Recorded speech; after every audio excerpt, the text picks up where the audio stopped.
এবং passionate traveller চলে এসেছি আমরা গোপালপুরে। আমরা এখন যাত্রা করছি সম্ভবত ইন্ডিয়ার এইটা যে লংগেস্ট রুটগুলো আছে তার মধ্যে একটা। প্রথমটা তো বিবেক এক্সপ্রেস, যেটা ডিব্রুগড় থেকে কন্যাকুমারী পর্যন্ত যায়। আর এই যে রুটটা 2777 কিলোমিটার পথ, এটা কিন্তু যাত্রা করব। বেরিয়ে পড়ছি আমরা এখান থেকে। এখন বাজে 8:50, আমাদের 9:40 ট্রেন। পুরী স্টেশনে চলে এসেছি, এবার আমরা স্টেশনের দিকে এগোবো। আমাদের ট্রেন হলো 20819 পুরী ওখা সুপারফাস্ট এক্সপ্রেস, যেটা 9:50 4 নম্বর থেকে ছাড়বে। প্রায় 1 ঘন্টা আগেই আমরা কিন্তু স্টেশনে চলে এসেছি। 4 নম্বর প্ল্যাটফর্ম। এই যে ট্রেন কি দিয়ে দিয়েছে আমাদের, চলো দেখি। আমাদের যে কম্পার্টমেন্ট নাম্বার B5 আর 50 51 53, এই চলো। 3 টায়ার এসি বুক করা।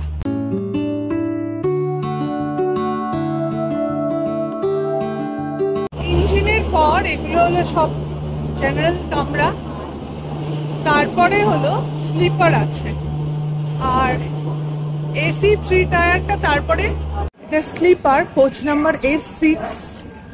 দেখা যাক পরেরটা আমাদের B5 হয় কিনা।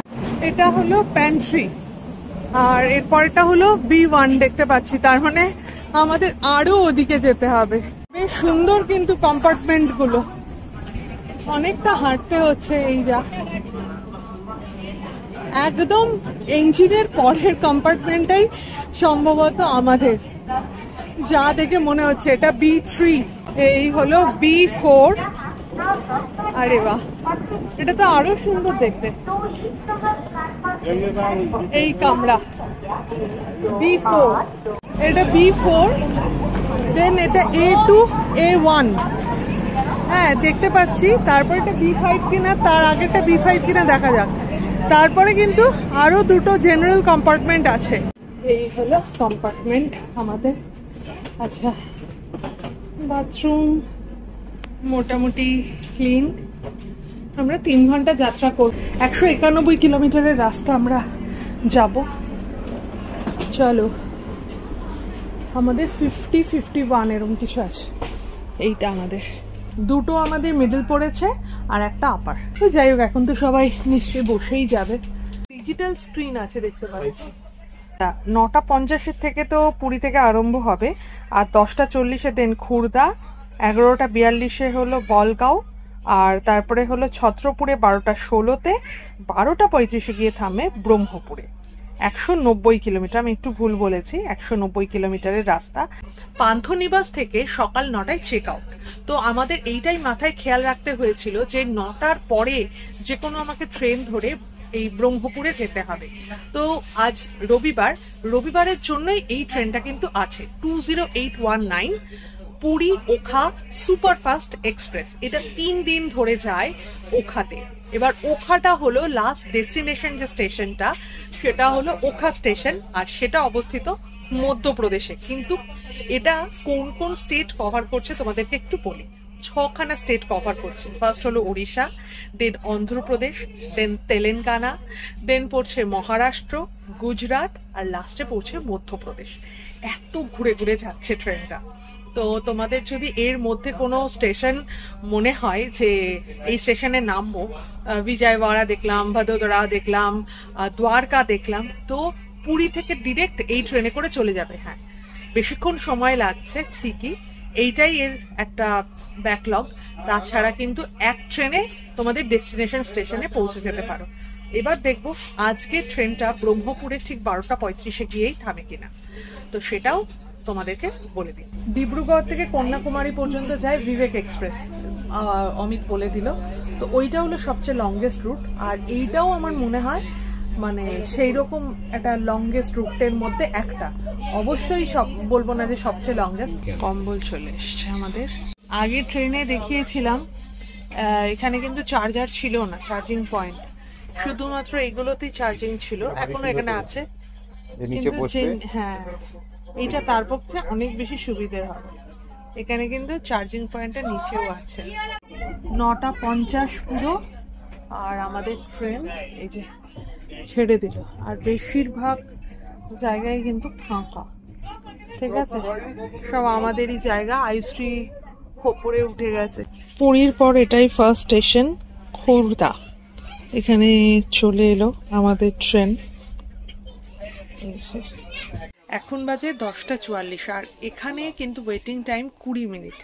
খুর্দা এখন অনেকক্ষণ বেশ দাঁড়াবে, তবে দেখাচ্ছে যে 4 মিনিট নাকি এটা লেটে চলবে আর কি। 11:01 বাজে ট্রেন ছেড়ে দিল খুর্দা স্টেশন থেকে।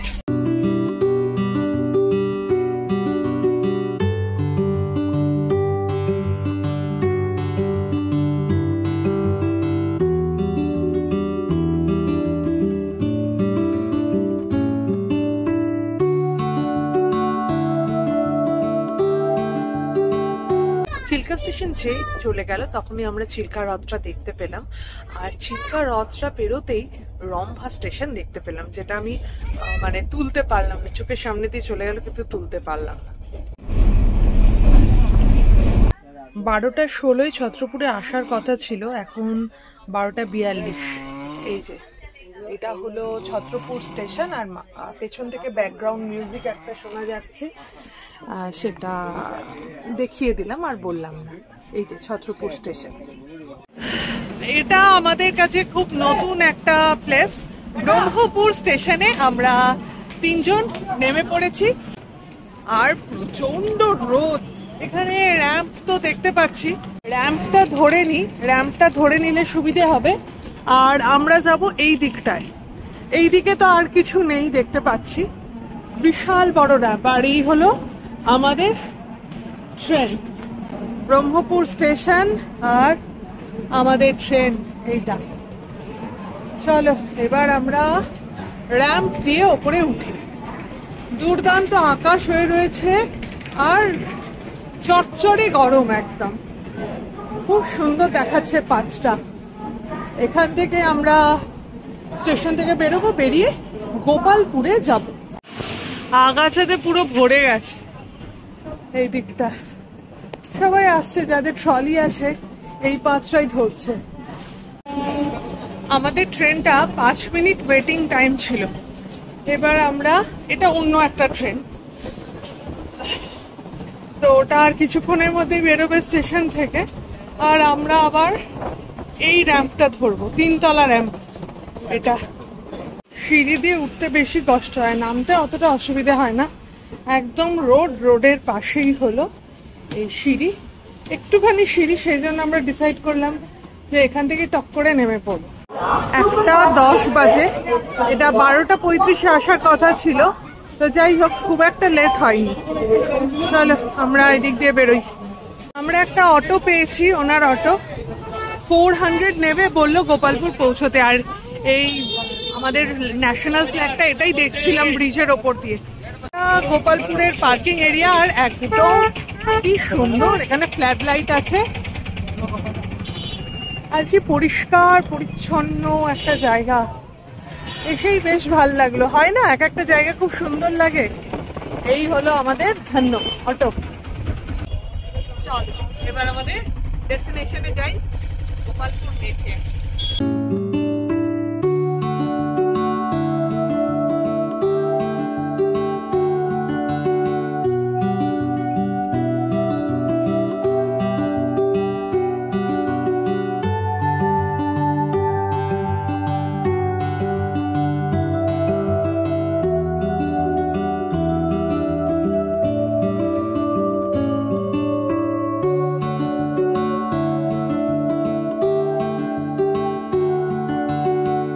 গোপালপুর সি বিচে চলে এসেছি আর এই হলো মেফেয়ার।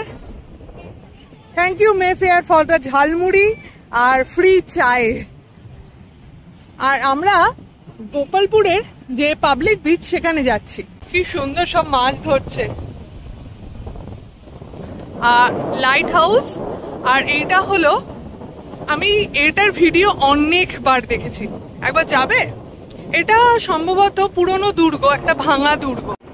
এখানে ফিশারম্যানরা সব নেট বানাচ্ছে এর ওয়ালটা। আর এইখানটায় দেখতে পাচ্ছি পড়েও গেছে জিনিসটা। এই যে এইখানে দেখো একজন গার্ড বসে রয়েছে, কে যাবে, কি পাহারা দিচ্ছেন আপনি ভগবান জানে। মেফেয়ারে যেরকম সফিস্টিকেটেড একটা চায় কি টাপড়ি ছিল, এখানেও সেরকম একটা টাপড়ি আছে। চায়ের কিনা জানি না, তবে টাপড়ি আছে। আর আমরা ধীরে ধীরে চলে যাচ্ছি একেবারে মেইন বিচের সামনে। আমরা তাহলে এই দিক দিয়ে ঘুরে আবার ফিরতে পারবো মেফেয়ারে। তো একটু এখানে এসেছি, আর জলের রংটা অসম্ভব সুন্দর। বলছে এটাতে নাকি কারেন্ট আছে জন্য ওরা সাজেস্ট করবে স্নান করতে না, কিন্তু অনেকেই দেখতে পাচ্ছে এখানে স্নান করছে।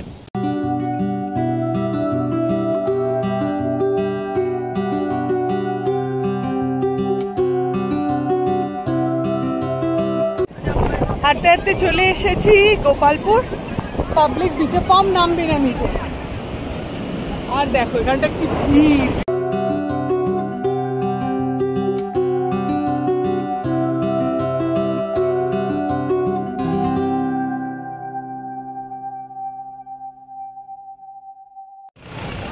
গোপালপুর বিচ, এখানে এটিভি রাইড হচ্ছে, সবাই বসেও রয়েছে।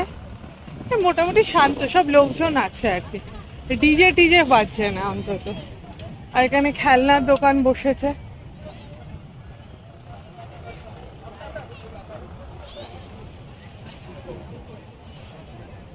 হলুদ রঙের বালি, এদিক দিয়ে ওঠা যাবে। একদম সুন্দর স্টেয়ার্স করা আছে, এটা দিয়ে ওপরে ওঠা যাবে। প্রচুর পুরনো বিল্ডিং। আর এটা হলো গোপালপুরের এই সমস্ত রেস্টুরেন্ট গুলোও আছে। বাহ, জমজমাট তো। হ্যাঁ,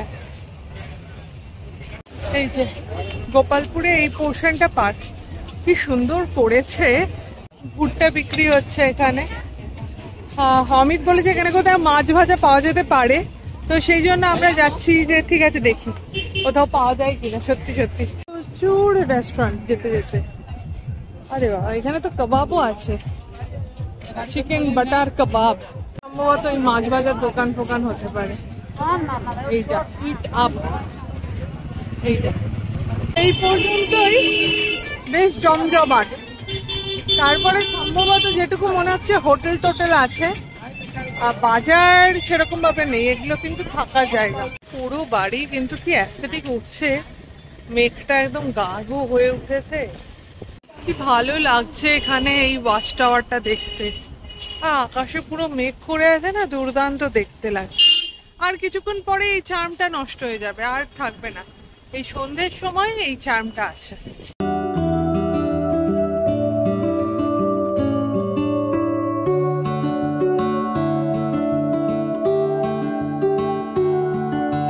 আইসক্রিমের স্টল টল সবই আছে, তো এখান থেকে নিয়ে নিই। এটা কি রে, অরেঞ্জ মিলি? না, এটা নিস না। কোন আছে ব্ল্যাক? কোন কোন रहेगा ব্ল্যাক কারেন্ট চকোবার কিতনা रहेगा? এইটাই কত? 40 ব্ল্যাক কারেন্ট। ভালো।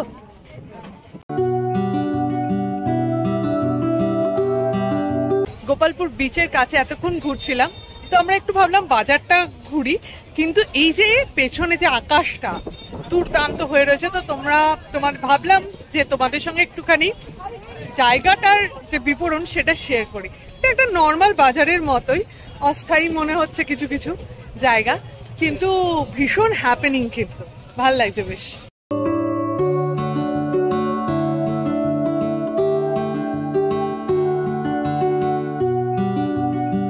চিংড়ির বিভিন্ন সাইজের ফ্রাই। এই যে चिंगड़ी ये प्रॉन है क्या? प्रॉन कितने का है? 100 रुपीस। এটা কত বড়? এটা ক্র্যাব। হ্যাঁ, ওটা ক্র্যাব। ক্র্যাব, বাবা, এই যে ক্র্যাব। ও, এখানে ওই সমস্ত সব সামুদ্রিক মাছ। এটা তো মনে হচ্ছে মৌরলা মাছ। আর এখানে কুচো চিংড়ি। কুচো চিংড়ি, সামনে সমুদ্র, আর সমুদ্র থেকে তুলে আনা জিপ। আমরা এক প্লেট নিয়েছিলাম। এই যে এরকম একটা জিনিস আছে, এইখানে নিজের ক্যামেরাটা লাগিয়ে ঘোরা যাবে। এবং তার জন্য সম্ভবত কিছু টাকা নেবে। বেশ মজার জিনিসটা। ওখানে দেখলাম প্রচুর ভিড়, এখানে কিন্তু ফাঁকা। তুই করবি কম? তুমি করবে? হলো ইরানি চায়। চলো। আচ্ছা বলো তো ইরানি বালিকা কি করে? ইরানি বালিকা সমানে নেচেই চলে। ইরানি বালিকা তো ইরানি চায় পেতেছ। আর এটা রাবড়ি, আর আমরা ইরানি চা খাবো।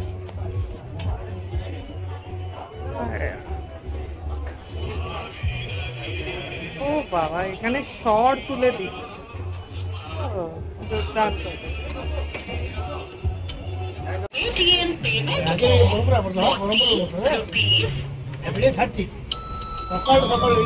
মালাই মার্কেট একদম। আর এখানে সব জায়গায় কিন্তু পেটিএম চলছে, তো কোনো অসুবিধা নেই। আমি তো পুরো একদম অনলাইন মোডে চলে গেছি। এইটা হলো এখানকার এন্ট্রেন্স, গোপালপুরের বিচের এন্ট্রেন্স। এখানে একটা ফ্ল্যাড লাইট জ্বলছে। আর এবার আমরা এই দিকটায় যাব। আর অনেকটা ভীমলির সঙ্গে কিন্তু এটার মিল আছে, কিন্তু ভীমলিটা আরো মনে হয়েছে আমার চওড়া। আচ্ছা, এখানে মোড়ে মোড়ে কিন্তু ভালো রাবড়ি কিন্তু বিক্রি হচ্ছে, ভালো রাবড়ি বিক্রি হচ্ছে। তো যাই হোক, আর একটা জিনিস দেখ, এটা হলো দ্রোণাচার্য, আর এটা নিশ্চয়ই একলব্য না, অর্জুন। গোপালপুরের সঙ্গে ভীমলির অনেকটা মিল পাচ্ছি। আর আপনারা আমাদের ভীমলির ব্লগটা দেখেননি, তাহলে এক কাজ করুন, আমাদের ভীমলির ব্লগটা আর তার সঙ্গে ভীমলির নভোটেলটা দুটোই দেখে আসুন। ডেসক্রিপশনে লিঙ্কটা দিয়ে দেবো, ঠিক আছে? এই ভিডিওতে গোপালপুর সি বিচ এবং বাজার তোমাদেরকে ঘুরিয়ে দেখালাম। কেমন লাগলো নিশ্চয়ই কমেন্ট করে জানিও। আর পরের ভিডিওতে দেখাবো গোপালপুরে গিয়ে আমরা কোথায় ছিলাম। সেজন্য আমাদের চ্যানেলকে একটু সাবস্ক্রাইব করে রেখো প্লিজ, আর বেল আইকনটা অবশ্যই ক্লিক করো। ভালো থেকো, সুস্থ থেকো, শুধু ফ্যাশনে নয় প্যাশনে থেকো। ওকে, বাই।